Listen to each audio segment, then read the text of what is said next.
Bom dia, amigos. Um dia muito especial.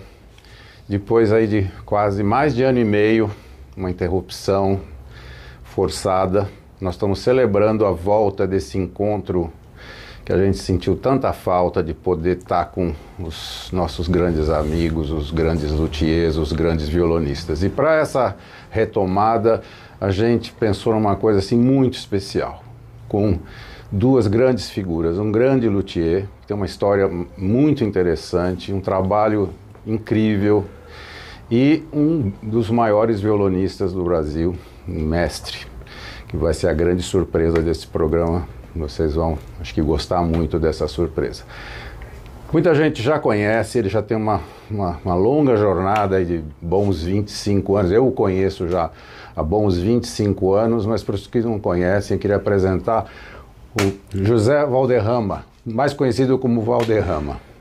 Prazerzaço te receber, já tinham programado isso antes de começar a pandemia, né? Pois é. E é muito legal a gente retomar. E hoje, como eu falei, vai ser um programa assim, acho que em alguns capítulos, porque tem muita informação, muita coisa legal. Vamos começar, como sempre, né? Sabendo um pouco da história tua. Como que você se interessou pela luteria, o início. Eu te conheci bem nessa época, mas gostaria que você pudesse contar assim, como é que foi teus primeiros mestres, né? Como é que foi essa paixão que surgiu aí e a tua história também, paralelamente, profissionalmente, paralelamente à luteria? Que realmente tem que ser comentada, né? Porque acho que sem isso, né, essa atividade paralela, talvez eu não teria chegado onde eu cheguei hoje. Mas obrigado pelo convite, Oscar, é um prazer estar aqui com vocês. O prazer é nosso. E é um privilégio, né? Muito obrigado. Então, lá com meus 12, 13 anos de idade, minha mãe falou assim: vai lá na mercearia, na nossa época tinha bastante, né? Mercearia, que vende de tudo um pouquinho, e compra tal coisa. Quando eu cheguei na mercearia, tinha um senhor que era amigo da família, e eu nem sabia que ele tocava violão. E ele estava com a perna esquerda em cima do banquinho, tocando Abismo de Rosas. Puxa! Eu fiquei encantado com aquilo. Eu nunca tinha Paixão à primeira vista. Né? Paixão à primeira vista. Eu nunca tinha ouvido, né, aquela música, né? Não conhecia. E o tempo foi passando. Eu já estudava um pouquinho assim, meio que autodidata. Depois entrei em conservatório. Estudei um pouco, nunca me profissionalizei porque a vida às vezes prepara coisas para a gente que a gente não espera, né? E eu acabei indo para um outro ramo profissional. E um desses professores que eu tive, uma pessoa que eu tenho um carinho muito grande por ele, infelizmente ele faleceu, já tem uns 3 anos mais ou menos, era o José Augusto Silva. Ele era um grande professor, mas ele não conhecia os luthiers, ele não sabia o que eram os luthiers, né? Aí eu perguntei para ele um dia, né, professor, eu já estava começando a escutar um pouco sobre o trabalho dos luthiers, né? Aí eu falei, poxa, mas eu nunca vi um violão de um luthier, né? Eu falei, poxa, eu preciso conhecer. Aí perguntei para ele se ele conhecia algum, ele falou, não. Ele falou, mas eu conheço uma pessoa que talvez possa te ajudar. Quem que era? Ronoel Simões. Fantástico, Ronoel Simões, né? E naquela época acontecia os saraus lá na casa dele, ali no Bexiga, né? Estive em vários. Luiz Barreto, se eu não me engano, o nome da rua, que é paralela com a 13 de Maio. É. E eu peguei o endereço e fui para lá. Primeiro sábado, né, que as coisas aconteciam aos sábados, fui para lá. Cheguei lá, me apresentei, cheguei um pouco cedo, me apresentei para ele, disse para ele qual que era a minha intenção, que eu tinha ficado muito empolgado, né, com o trabalho de conhecer, né, de ter ouvido falar sobre o luthier, mas eu também não sabia nada sobre o que era um luthier. Aí ele falou, olha, aos sábados, acho que essa primeira vez eu não fui num sábado, eu fui durante a semana. Aos sábados acontece os saraus e grandes violonistas vêm para cá e alguns luthiers também. Falei, então tô dentro. Aí no próximo sábado fui para lá. Cheguei um pouco mais cedo e o pessoal começou a chegar. Já estava lá aquela roda, um monte de gente. Você conheceu lá, né? Fui aquela muito, sala dele nossa. E tal. Então, conheci muita gente ali. Lugar mágico. Lugar mágico. E ele sempre muito receptivo, né? Sempre muito, uma graça. Muito educado com a gente, muito, muito carinhoso. Aí eu conheci primeiro um luthier, mas ele não quis muito papo comigo. Hoje nós somos amigos, tá? Hoje nós somos amigos. Eu sou amigo de praticamente todos. Mas ele não quis muito papo. Um pouco mais tarde, esse nome eu posso falar, porque foi ele que me atendeu assim, muito bem, foi muito carinhoso, né, comigo, foi o Manuel Andrade. Você conheceu, Nossa, acho que... Muito. Muita gente no Brasil acabou conhecendo o Manuel Andrade. E ele tinha aquele jeitão meio sisudo, né? Ele tinha aquele jeitão meio... Tocava muito bem. Muito. Tocava muito. Ele tinha aquele jeitão meio sisudo. Me lembro que ele me olhou assim de cima e embaixo. Pôs a mão no bolso. Tirou um cartão e me deu. Falou, vai qualquer dia lá na oficina, me liga, marca qualquer dia e vai pra lá. Tá bom. Eu fui. Era na... Casa Verde. Baruel. Na Avenida Baruel. Na Avenida Baruel. A oficina dele ficava um pouco no fundo, né? Era uma casa muito grande. Uma clínica e no fundo... A clínica, Dr. Manuel, que era um colecionador também, um cara apaixonado pelo violão, que inclusive era muito amigo do Geraldo Ribeiro, e ele com certeza tem gravações assim que ninguém tem. O Dr. Manuel com o Geraldo Ribeiro e com o Manuel Andrade. Bom, uma coisa que eu sempre tive muita curiosidade em relação à construção, ao violão, né? Eu sabia que deveria existir algum cálculo matemático para a escala do instrumento, né? Procurei em biblioteca, procurei em vários lugares e não achei nada relacionado. 10 minutos assim conversando com ele, ele pegou um papelzinho de uma embalagem de corda, né? E escreveu um número, que é uma constante, que muita gente usa, acho que no mundo inteiro, alguns usam outros métodos, né? Mas ele me passou aquele número, 17.817. Falei, tá bom, e aí, o que eu faço com isso aqui? Aí ele falou, com isso, qualquer instrumento com escala temperada, violão, viola, bandolim, cavaquinho, qualquer um deles, você tendo comprimento de corda, você usa essa constante e você calcula todos os traços do instrumento. E aí a gente acabou ficando muito amigo. Eu fiz um primeiro violão orientado por ele, que eu tenho até hoje. Pena que eu deveria ter trazido, né? Assim como história, né? Porque você falou 25 anos, de fato, a gente se conhece aos 25 anos, mas eu já estou indo para 28 já, né? 28, eu te conheci, 27, salvo engano, foi lá. Lá eu te dei carona. O Manuel Andrade até foi muito legal o Valderrama citar, porque eu ia mesmo falar. O Manuel foi um luthier dessa primeira geração, muito bom, ele tocava realmente muito bem, ele ficou super famoso também com os cavaquinhos, especialmente bandolins, né? Ele organizava rodas de choro que se tornaram assim, fazem parte da história do choro aqui em São Paulo. Sábados à tarde, ele tinha um jardim no fundo delicioso, grandes músicos tocavam lá, era uma coisa assim concorridíssima, né?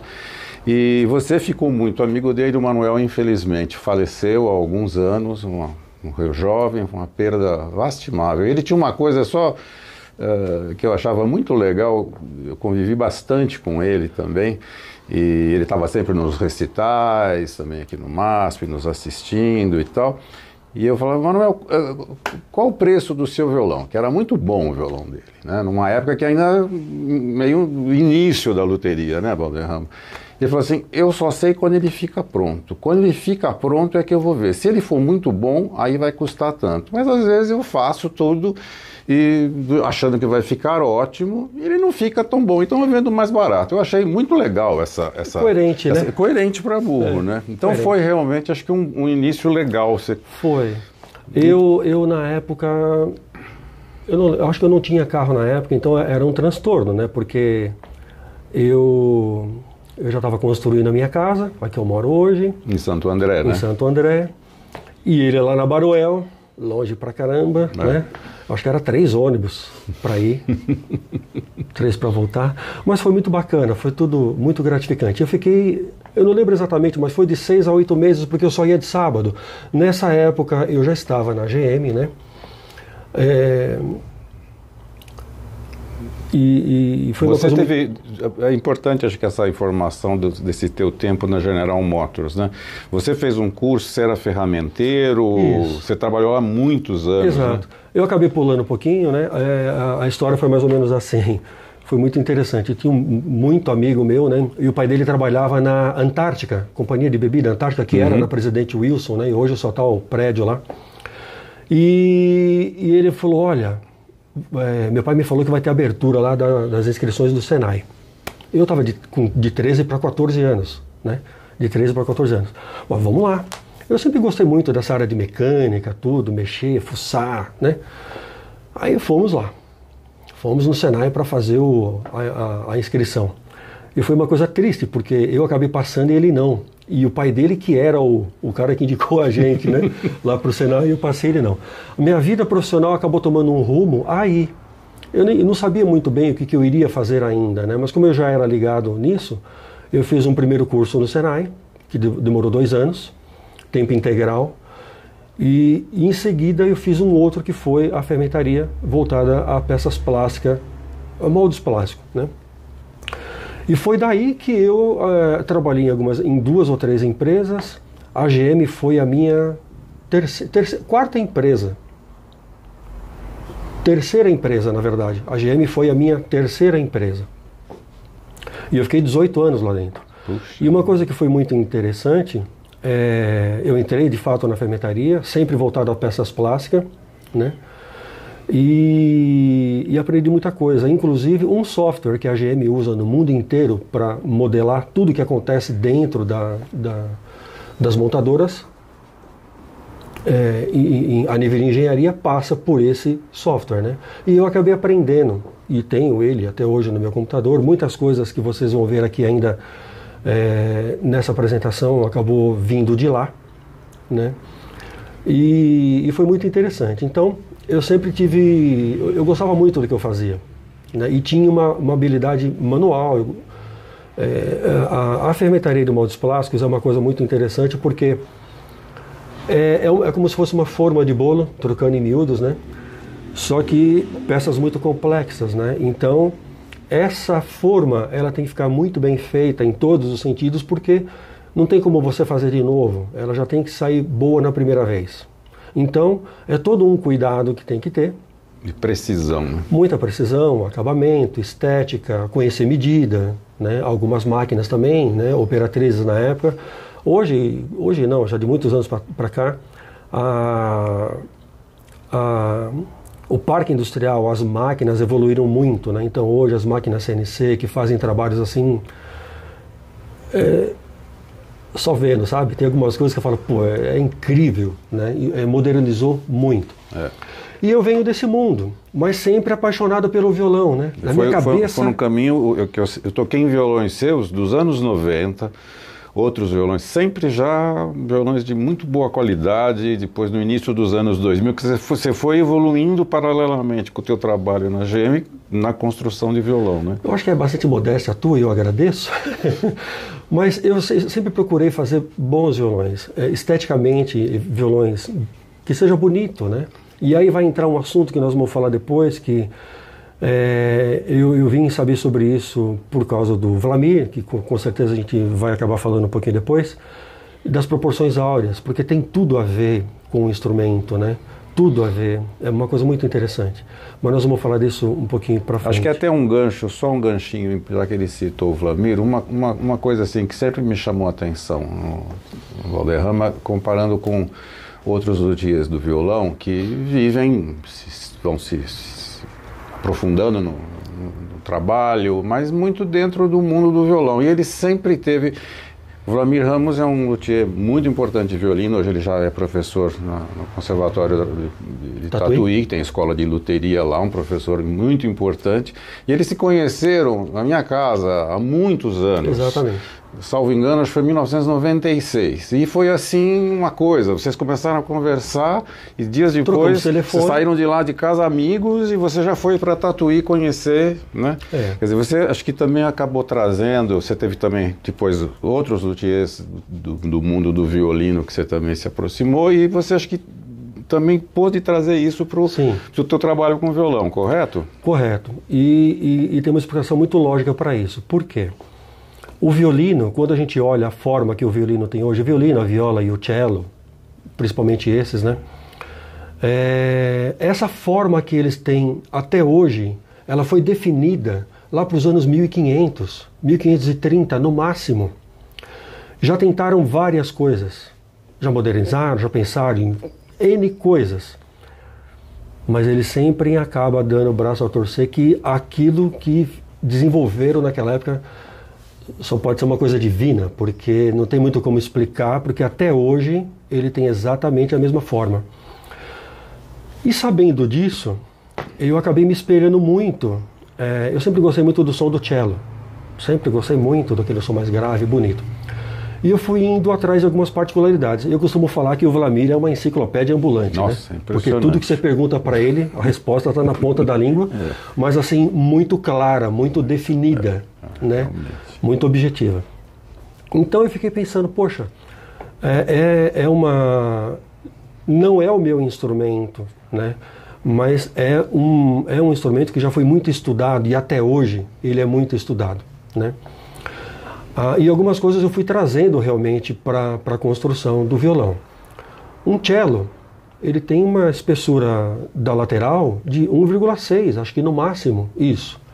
Então eu ficava pensando, por que um violão tem que ter 2,5? Quando eu comecei, a coisa era mais ou menos assim, era rotulado, né? Tampo tem que ter 2,5, lateral tem que ter 2 e não sei quanto, fundo tem que ter 2,5, 3, mas eu sempre me perguntava por quê. Eu sempre fui muito curioso, mesmo no meu serviço, acabei me desenvolvendo muito por causa da curiosidade. Aprendi a mexer com esse software, que não é muito fácil, aprendi no comando com um, comando com outro, e hoje eu consigo mexer bem nele, né? Mas eu sempre tive essa natureza muito curiosa, então eu ficava tentando entender o porquê das coisas, né? Então, por que o cello, que tem uma pressão de corda muito maior do que o violão, e tem essa espessura de lateral, principalmente de lateral, tampo e não, né? Tampo e fundo não, porque a gente sabe que eles são mais grossos. Mas eu sempre tive essa curiosidade. Então muitas coisas eu vim trazendo para o violão, né? Eu não sei se eu respondi, ou eu me perdi. Sim, não, é exatamente isso. Eu acho que são tantas coisas e tantas etapas que o Valderrama passou, e os vários instrumentos que ele foi fazendo, e eu tive o prazer de tocar de tempos em tempos, eu fui vendo toda a tua evolução, né? E agora ele está num ponto fantástico, que nós vamos, no próximo capítulo que virá a seguir, entrar em mais detalhes, né? Que é uma coisa extremamente interessante. O nosso convidado especial de hoje é quem, inclusive, que também conhece muito disso, é que vai conversar com o Valderrama, porque eu acho que para os luthiers de violão vai ser uma coisa muito interessante. É uma técnica que se consegue assim chegar a uma precisão, a um equilíbrio de som fantástico no instrumento, e como você mesmo já falou, eu consigo já até poder repetir procedimentos, né? Claro que todo luthier vai fazer, ele já chegou, às vezes se ele quer fazer um determinado instrumento, ele vai estar repetindo aquilo. Muda, cada um tem a sua madeira, aí vão ter detalhes e pequenos, mas você, com esse sistema todo que vocês vão agora conhecer daqui a pouco, você me disse que você está conseguindo já imaginar o resultado praticamente final que vai ter o teu instrumento. Essa técnica te permitiu isso, né? Então nós vamos fazer uma pausa agora, para eu poder apresentar a vocês primeiro o nosso convidado especial, e aí ele vai conversar com o Valderrama sobre essa técnica. Como prometido, vou apresentar para vocês, quer dizer, eu não sei se precisa apresentar, porque ele já é tão conhecido no mundo do violão, né? Tem uma carreira assim de mais de 40 anos, começou criança e já tocando muito. Eu tenho o prazer de trazer para vocês hoje aqui meu grande amigo, grande mestre, grande violonista, o Everton Glöden. Oscar. Everton, é uma emoção especial ter você aqui. E o motivo, assim, muito grande dessa conversa que você vai ter agora é porque o Valderrama e o Everton também já se conhecem há muito tempo e tem sido, assim, acho que um trabalho, assim, muito próximo técnica de construção que o Balderrama já desenvolve há alguns anos. E o Everton conhece, ele conheceu essa... Eles vão falar sobre isso também, mas ele conheceu luthiers importantíssimos na Inglaterra, pessoalmente, né? O principal deles, o David Rubio, que já usava essa técnica de afinação dos tampos, e o Woodhouse também, que é um discípulo do Rubio, e outros. E o Everton já tocou em muitos violões feitos dessa forma, e está apaixonado por esses violões, esse que vocês viram na abertura, né? Vocês vão ouvir o Everton também tocando em 3 violões. O Balderrama foi tão generoso hoje que trouxe 3 violões, eles vão falar sobre esses violões, eu não vou falar mais. Everton, só dá uma palavrinha para a gente, assim, porque nós vamos fazer um programa especial mais à frente. Hoje é muito interessante que tem esses diversos tipos de construção vamos dizer, mais tradicional, espanhola, com grandes nomes, né? Hoje, muito forte a construção dos instrumentos double top e também os instrumentos treliça. Vocês assistiram provavelmente o programa do Cleiton Fernandes, que é um maravilhoso luthier brasileiro que também está usando essa técnica. E agora, essa técnica assim que é muito especial, né? Dá só uma, assim, fala só um pouquinho do que você sempre, por que você sempre se encantou pelos instrumentos feitos dessa forma? Bom, primeiro, grande prazer estar aqui com você, puxa vida, acompanhar as entrevistas dos nossos luthiers, né? Nossa, uma fase de ouro da luteria brasileira, com tantas variedades, o violonista, o violonista profissional, o amador e o estudante, eles têm hoje em dia um leque de opções, de luthiers assim, realmente num nível internacional, né? Então, eu gostaria de começar com essa observação, né? No caso da afinação da caixa harmônica, é uma coisa que eu conheci em 1992, visitando o David Rubio na casa dele, no ateliê dele, e ele me passou todo o entusiasmo que ele estava por estar trabalhando com essa técnica. Essa técnica ele aprendeu com o pai do Martin Woodhouse, que é professor na Universidade de Cambridge, e depois o filho, né, o Martin, acabou sendo o último discípulo do David Rubio, né? E eu pude ter o privilégio de tocar, na primeira visita, já 2 violões maravilhosos, né? Inclusive um deles era para o Paul Galbraith, que até brincava com o Paul, falava, eu toquei antes no seu violão, antes de você no seu próprio violão, né? Era um violão ainda de 6 cordas, posteriormente o Paul iria tocar 8 cordas, né? Mas ele me mostrou o entusiasmo dele e me mostrou os rudimentos de como ele usava isso, né? E como isso vem de tempos antigos, não é uma coisa moderna. E ele acreditava que os velhos luthiers de violão e obviamente de cordas, de violino, etc., eles usavam essa técnica. Isso está muito bem explicado no prefácio do La Chitarra de Luteria, do Stefano Grondona com Luca Waldner, né? Fala que é uma técnica antiga. E justamente a grande arte disso é combinar todos esses fatores de frequência, né? Frequência de várias partes, que aí o José vai poder falar melhor para a gente, né? Vamos questionar sobre isso. Então, é um fator que não necessariamente faz o violão ficar melhor. Um violão não é melhor por ter isso. Sim. Mas é um toque fundamental. É um toque que caracteriza o instrumento. Tá? Então, você quer um instrumento mais grave, então você tem aquelas frequências mais graves que você vai trabalhar. Você quer um instrumento mais brilhante, com mais agudas, então você vai usar frequências um pouco mais altas.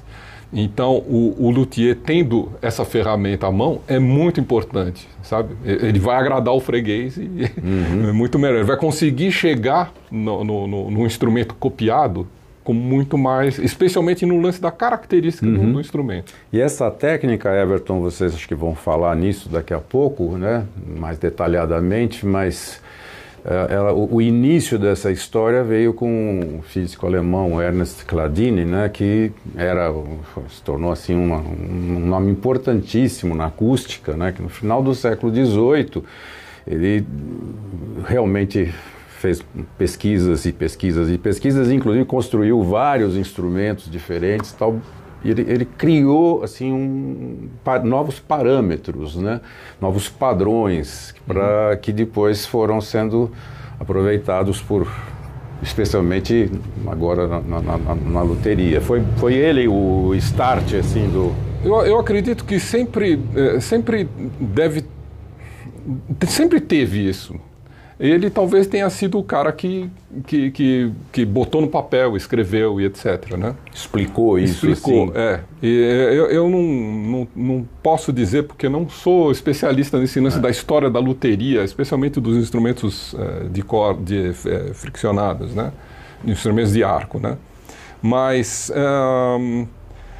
eu acho que é muito importante a gente entender a história da luteria no violão.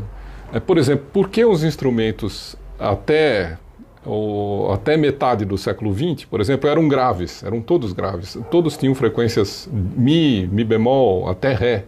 Né? E todos os instrumentos, a partir disso, passaram a ser instrumentos mais agudos. Né? Interessante. Eu tenho uma tese que, a partir da hora que o violão começa a ganhar salas de concerto, o pessoal começou a procurar instrumentos com maior potência. Então você tem violões de 66 centímetros de comprimento de corda e violões mais brilhantes, né? Mais brilhantes. Então, eu acho que o José também vai poder explicar um pouco muito sobre isso. Bom. É uma busca de um elo meio perdido, assim, né? De examinar os velhos instrumentos, né? Que quando o Torres fez em associação com o Tárrega, podemos fazer assim, né? Ele buscou aquele som, né? Ele inventou aquele som, né? E esse lance da afinação, das afinações, podemos falar assim, né? Porque tem uma afinação de caixa fundamental que existe, né? Faz a gente chegar um pouco nesse universo dos instrumentos antigos, né? Daquele som mais pastoso, mais romântico, mais profundo, né? Então é muito, muito interessante. Que é o que a gente sentiu nesses violões aqui tocando já, né? Eu acredito que sim, Agora, sempre dizendo que não que os instrumentos modernos mais altos sejam piores, muito pelo contrário, todos dentro da sua característica, aí vai muito de quem toca, né? Isso, né? Eu conheço gente que não gosta de violão grave, tem gente que não gosta, prefere violões mais agudos. Sempre vai depender do violonista, de como ele toca, do que ele pretende realizar, né? E do tipo de música que ele toca. Sem né? dúvida. Para alguns é o sonho dourado, é mais ou menos a diferença para um pianista tocar num maravilhoso Steinway ou num Yamaha de concerto ou tocar num Bösendorfer, né? Que tem aquele peso maravilhoso, parece que tem um subwoofer embaixo do piano. O que eu acho legal das afinações é que, por exemplo, de acordo com o repertório que você vai fazer, você vai encontrar um instrumento dentro daquela característica. Por exemplo, você vai fazer o Prelúdio 1 do Villa-Lobos, né? Que está em Mi, é uma melodia muito profunda, não sei o quê. Eu, por exemplo, nunca tocaria num violão em sol sustenido. Iria procurar um violão em Mi, e um violão em Mi bemol. Você está tocando um cello quase. Exatamente. No violão, então, né? Você vai para... Você ajuda a obra que você vai tocar. O instrumento para ajudar na obra de arte, né? Que você vai executar. Bom, agora vamos trazer de novo, eu vou sair de cena, porque agora vão ficar os dois especialistas conversando aqui, tá bom? Vou fazer uma pequena pausa e aí o Valderrama volta aqui conversando com o Everton, entrando em mais detalhes. É um aperitivo, hein? Porque é muita informação, é realmente impossível num primeiro papo, assim, se entrar em todos esses detalhes tão interessantes. Até já!